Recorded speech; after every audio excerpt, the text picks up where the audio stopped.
matter to the Public Safety, Public Works, Planning, Community Development Committee for staff's recommendation on the bids received and for such other invitation as the council sees fit to make pursuant to, again, State Code 50.2, 2102.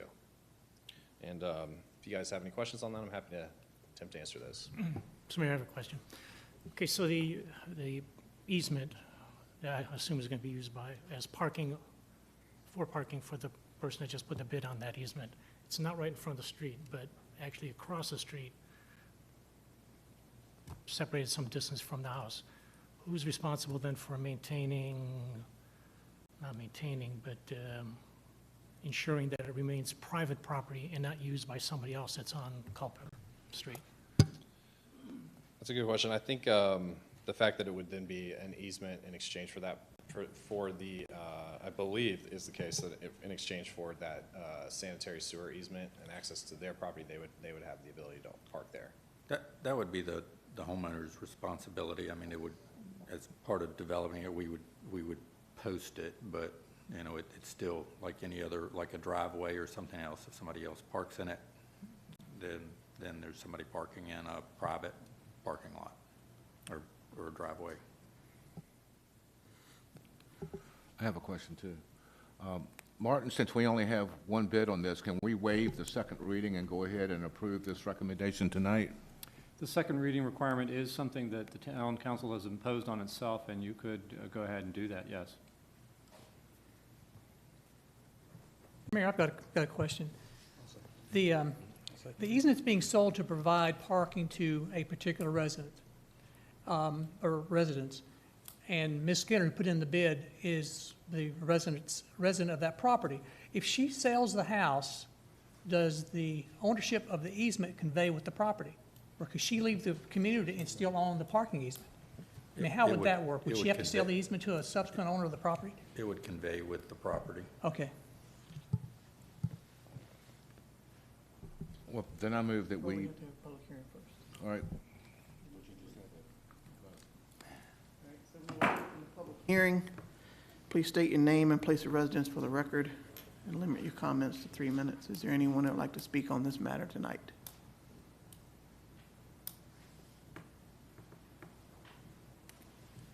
Hearing no one, we'll close the public hearing. Mr. Yao. I'm ready for you to roll. then I'd like to move the recommendation with waiving the second reading, that we approve the recommendation. Second. Madam Clerk. Aye. Aye. Aye. Aye. Aye. Aye.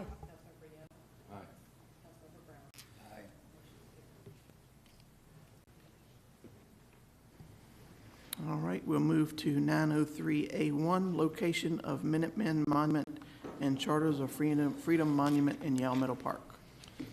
All right, so this is another report and recommendation for the location of the Minutemen Monument and Charters of Freedom Monument in Yale Meadow Park. Staff has worked with Mr. Swetke for the past 3 or 4 years now, and Mr. Lon Lacey has since passed. So we appreciate their cooperation on this project. We've been going back and forth on the design for a couple of years now. So we're here tonight because at the last committee meeting, we discussed some alternate locations. The town council asked staff to come back with some alternate locations based on the Parks and Rec meeting that occurred on January 27, 2020, where they voted to request the council rescind the placement of the original monument location. And so staff has since come back to town council, met at the Public Safety, Public Works, Planning, and Community Development Committee meetings to discuss some different alternate locations. At that meeting, we proposed several locations, and one of the locations, alternate locations, was also in Yale Meadow Park, and it was the one that's closer to the Blue Ridge Avenue, near where the flagpoles are and the entrance to the park is. And we got a lot of positive feedback at that meeting from town council on that location. So council asked staff to see if it was feasible to then possibly move that monument location to the new proposed location. And Jim Hoy, myself, and Charles Rapp, we all met out there pretty quickly after that meeting to determine the feasibility. And we all had some concerns at first, but when we got out there, it did seem like it would be pretty feasible to move that monument location if council so desired to do that. There would be a little bit of redesign on the actual design of the whole monument. It wouldn't be major, but there's just a couple things that I would need to change on the design itself, just the location of the paths. We would need to work, if we were to move that monument, we'd need to work around the Major Elliott Long Monument, which is currently in that proposed location. So it's an opportunity to build around that monument. Again, there is really no financial impact anticipated based on the concept design at the new proposed location. We could use some of the existing flagpoles that are already there, so there's some cost savings. We will have to move a bench, and we would also maybe have to do a little bit of grading. So it's kind of a wash financially if we choose the new location. So that our recommendation tonight is that Town Council approve the relocation of the Minuteman Monument and the Charge of the Freedom Monument to be installed at Yow Meadow Park at the current flagpole location with the design that integrates the new monument with the existing monument. And again, I'm happy to answer any questions you all might have.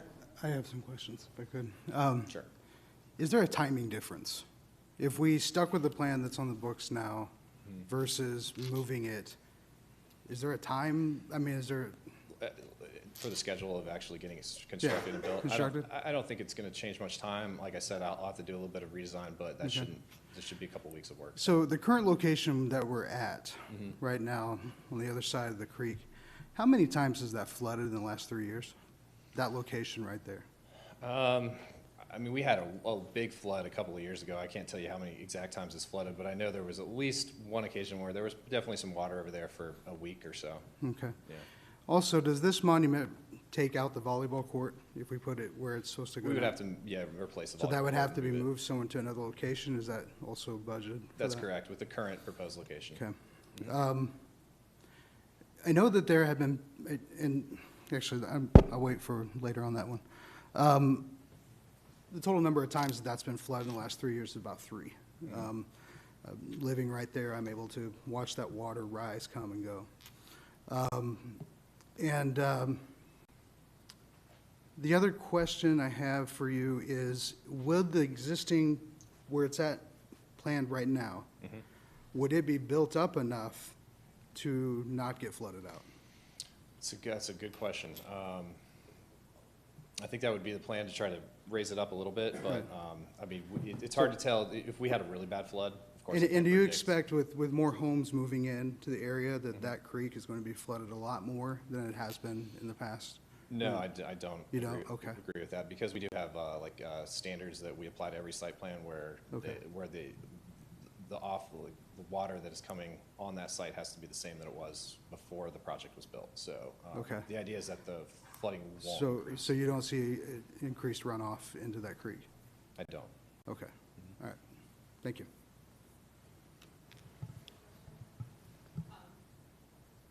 So we're just talking about moving it from one spot to another, still in Young Park, still with the Charters.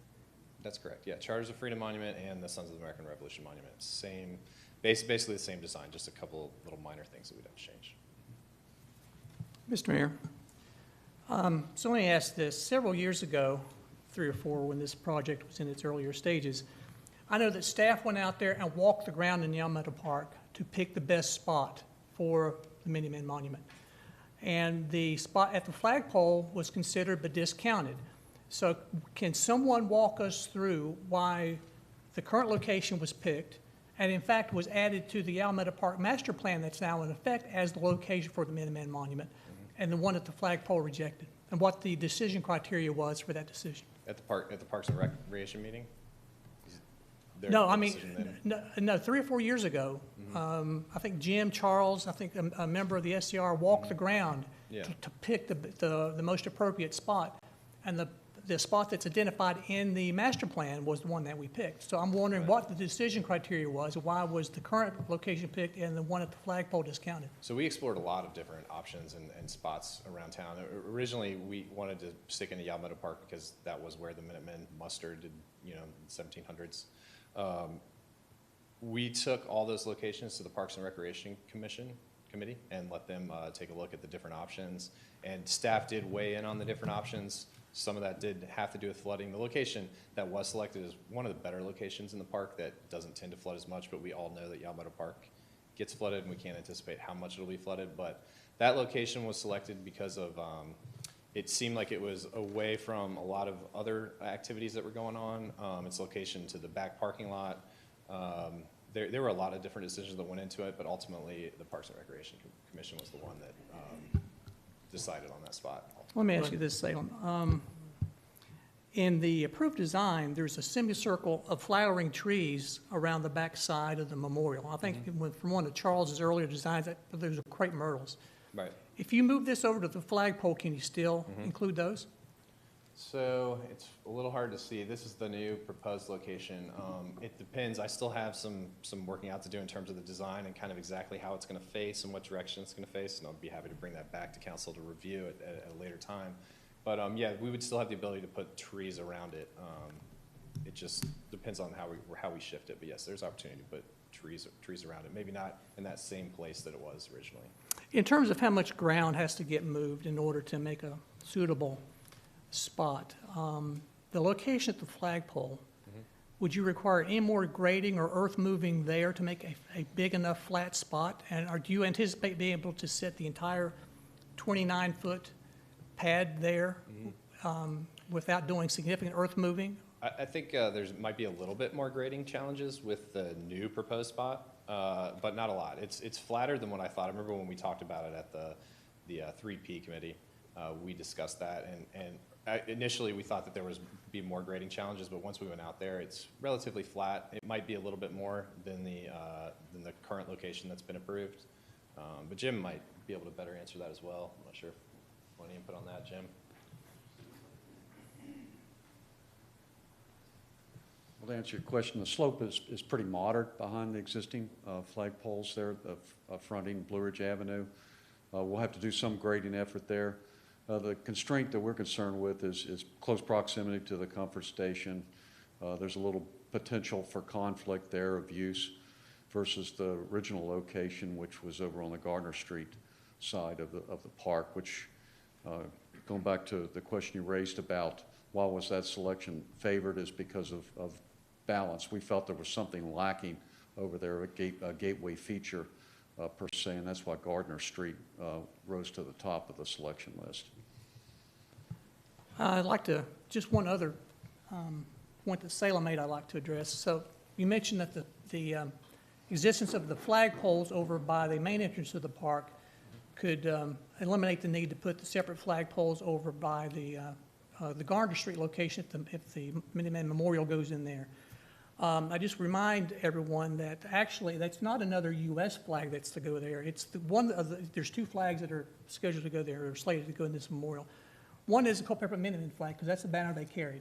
The other one is actually the Grand Union flag, which is not the current U.S. flag, but it's an historic flag. It's the first flag of the United States. It's the banner, the first banner for the Patriot cause, and that's the banner behind which they marched when they went into battle at Great Bridge in December of 1775.